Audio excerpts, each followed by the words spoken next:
председател, почитуван заменик министар за финансии, почитувани колеги пратеници. Ќе го искористам времето да го образложам, но и да споделам неколку информации кои што се значајни за моите соседи од општина Зеленикова.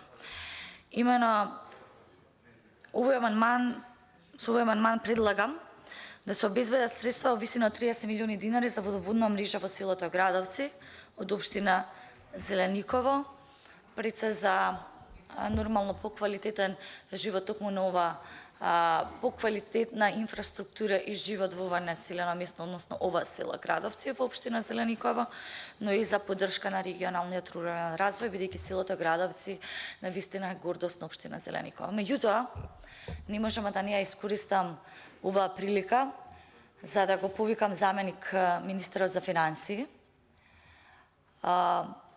веднаш да упати порака и да пренесе до владата апел од моја страна, но и од жителите од Зеленикова, да час поскоро излезе во пресрет и поддршка на жителите од Зеленикова, кои што вчера претрпеа сериозни штети, бидејќи токму Зеленикова беше погодено од сериозна невременска погода, преследена со град и домовите на моите соседи заедно со земјоделските површини претрпеа навистина сериозни штети. Имено градоначалникот токму од општина Зеленикова веднаш излезе на терен и заедно со поддршка на Советот формира комисија за проценка на штетите, меѓутоа замолувам да ја пренесете пораката дека на општина Зеленикова, на нашите соседи од Зеленикова им е потребна и владина поддршка, не само поддршка од локалната самоуправа, и тука сум и јас, како што и тука и градоначалникот и советниците, за веднаш заеднички да се изнајдат начини да се помогне на моите соседи од општина Зеленикова.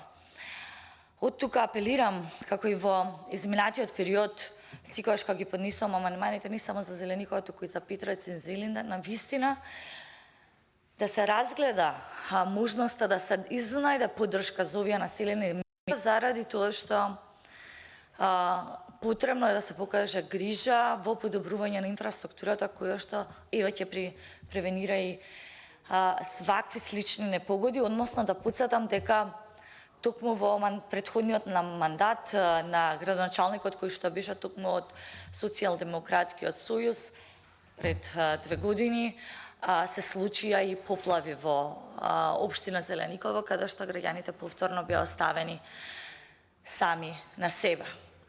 Заменик министер навистина е потребно да се изнајде поддршка, да се слушне апелот кој што стига токму од жителите на општина Зеленикова. Небитно е кој ќе води локалната самоуправа, тие живеат таму и како за секое населено место, потребно и за нив секогаш да се најде начин, особено во вакви сериозни непогоди, да се излезе во пресрет и конечно не само локалната самоуправа. Навистина го поздравувам чекорот на градоначалникот кој што веднаш излегол на терен и односно формирале комисија за проценка на штетите, меѓутоа потребно и владата да покаже грижа за овие населени места. Ви благодарам. Ви благодарам и на вас. Го молам представникот владата да се произнесе по амандманот. Благодарам, председателе. Амандманот не се прифаќа, образложението исто како и за претходниот амандман. Благодарам. Благодарам, отварам расправа по амандманот. Дали некој има разбор? Пратеничката Марија Петрушевска.